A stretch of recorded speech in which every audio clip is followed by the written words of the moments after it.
अस्सलामुअलैकुम दोस्तों, आज के इस वीडियो में मैं बात करने वाला हूं आस्की कोड और यूनिकोड के बारे में।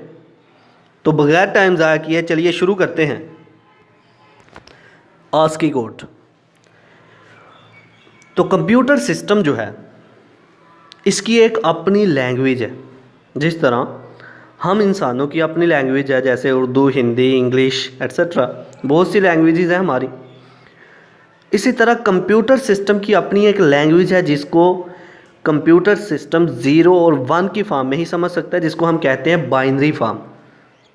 ऐसी लैंग्वेज जो कि एक मशीन लैंग्वेज है, कंप्यूटर सिस्टम सिर्फ उसे समझ सकता है। कंप्यूटर सिस्टम ये नहीं जानता कि ए क्या है, बी क्या है, सी क्या है, या फिर अगर हम अपनी हिंदी या उर्दू की बात करें तो कंप्यूटर सिस्टम इन अल्फाज को नहीं समझ सकता। तो इसके लिए ज़रूरी था कि हम अपनी लैंग्वेज को कन्वर्ट करें कंप्यूटर की लैंग्वेज में, ताकि कंप्यूटर सिस्टम को जो हम काम कह रहे हैं कंप्यूटर सिस्टम उसको समझ सके। तो इसके लिए कुछ कोड बनाए गए, कुछ सिंबल्स के कोड बनाए गए जो कि कंप्यूटर सिस्टम को बताते थे कि यूज़र जो है ये वाला डाटा जो है इनपुट कर रहा है। इन कोड्स को हमने नाम दिया आस्की कोड का। शुरू में ये बने ताकि कंप्यूटर सिस्टम हमारे डाटा को समझ सके। अब क्या होता था कि जब हम अपना डाटा इनपुट करते थे तो वो कंप्यूटर सिस्टम हमारे डाटा को नहीं समझता था, अपने 0 और 1 की फॉर्म में उसको कन्वर्ट करना होता था और फिर कंप्यूटर सिस्टम उसे समझता था कि ये सिंबल जो है इनपुट हुआ है। तो आस्की कोड ऐसे कोड हैं जो कि रिप्रेजेंट करते हैं किसी सिंबल को, किसी वर्ड को। तो आइए अब इसको लफ्ज़ी तौर पर पढ़ते हैं। Point number 1, ASCII stand for American standard code for information interchange. ASCII की फुल फॉर्म जो है वो है American standard code for information interchange, कि जो हम इंफॉर्मेशन एंटर कर रहे हैं इसको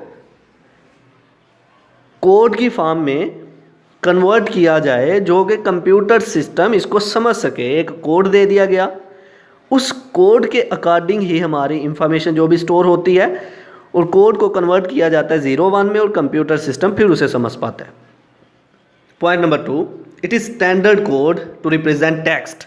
किसी टेक्स्ट को रिप्रेजेंट करने के लिए, जाहिर करने के लिए, कंप्यूटर को बताने के लिए ये एक कोडिड वे है। Point number 3, American national standard institute. American national standard institute था आंसी, जिसने इसको 1968 में पब्लिश किया था, published in 1968। Point number 4, seven bit ASCII code represent 128 symbols. एक होता है 7-बिट आस्की कोड और एक होता है 8-बिट आस्की कोड। तो 7-बिट आस्की कोड जो है वो हमारे 128 सिंबल को रिप्रेजेंट करने के लिए इस्तेमाल होता है।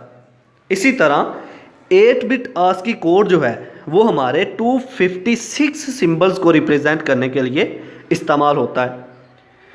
And eight bit ASCII code represent 256 symbols. ये तो थे हमारे आस्की कोड जो कि हमारे सिंबल्स को, हमारे टेक्स्ट को रिप्रेजेंट करने के लिए इस्तेमाल हो रहे हैं। अब 7-बिट आस्की कोड और 8-बिट आस्की कोड जो है, ये तो 7-बिट तो 128 को रिप्रेजेंट कर रहा है और 8-बिट जो है 256 को रिप्रेजेंट कर रहा है। अब आहिस्ता आहिस्ता हमारी लैंग्वेजेस इंक्रीज़ होने लगी। भाषा जिसे हम कहते हैं हिंदी में और उर्दू में हम बोलते हैं ज़ुबान, हमारी लैंग्वेज इंक्रीज़ होने लगी। जैसा कि हमारी जर्मन, चाइनीज़, एक मुल्क के अंदर बहुत सारी ज़ुबानें बोली जाती हैं। जैसे हमारे पाकिस्तान के अंदर उर्दू है, पंजाबी है, पश्तो है, इसी तरह सिंधी है, बलोची है, बहुत सी ज़ुबानें अब हर एक आदमी ने ये चाहा कि अगर कंप्यूटर हमारी ज़ुबान में हो, मतलब जो डाटा हमें नज़र आ रहा है कंप्यूटर के अंदर वो हमारी ज़ुबान में नज़र आए, हमारी लैंग्वेज में नज़र आए, तो बेहतर ना होगा। फिर ज़रूरत पड़ी कुछ ऐसी कोडिंग की जो कि आस्की कोड से भी ज़्यादा इंक्रीज़ कर रही हो। तो फिर निकल के आया यूनिकोड, जिसकी फुल फॉर्म है यूनिवर्सल कोड। हमें यूनिकोड की इसलिए ज़रूरत पड़ी ताकि हम अपने सिंबल्स जो हैं वो ज़्यादा रिप्रेजेंट कर सकें, कंप्यूटर सिस्टम को ज़्यादा बता सकें कि कौन से सिंबल हम इनपुट कर रहे हैं, जिसको फिर नाम दिया गया यूनिकोड का। यूनिकोड को हम फुल फॉर्म में यूनिवर्सल कोड कहते हैं। ये 16 बिट कोड होता है, मतलब ये कि आस्की कोड से ये दुगना होता है, और ये 65,536 सिंबल्स को रिप्रेजेंट कर सकता है। जैसा कि आस्की कोड की अगर बात करें तो 256 को वो रिप्रेजेंट कर सकता था। इसका मतलब यूनिकोड जो है बहुत ज़्यादा सिंबल्स को रिप्रेजेंट करने के लिए इस्तेमाल हो रहा है। इसके पहले 256 सिंबल्स जो हैं, जिस तरह आस्की कोड के 256 सिंबल्स हैं, इसके भी 256 सिंबल्स जो हैं पहले बिल्कुल आस्की कोड की तरह ही काम करते हैं, और आगे वाले जितने भी सिंबल्स होंगे, टेक्स्ट होंगे, वो इसके अपने होंगे, यूनिकोड जिसको नाम दिया गया।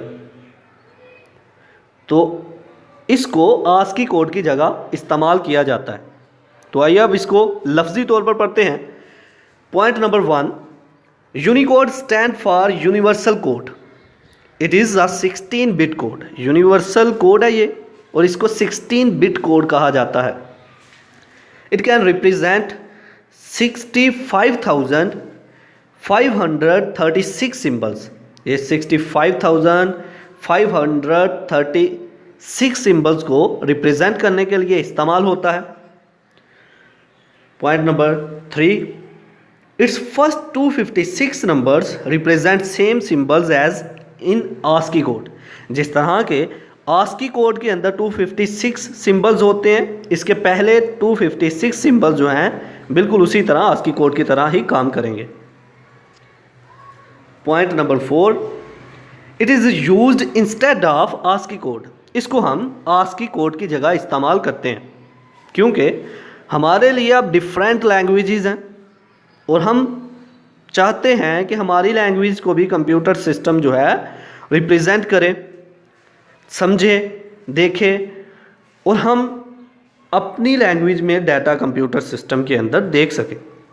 तो उसके लिए हमें यूनिकोड की ज़रूरत पड़ी। तो ये था आज का हमारा लेक्चर, जिसमें हमने बात की आस्की कोड और यूनिकोड के बारे में। आई होप कि आपको मेरी ये वीडियो पसंद आई होगी। Like this video, share this video and comment below this video if you have any question. Thanks for watching. Subscribe focus group. अल्लाह हाफिज़।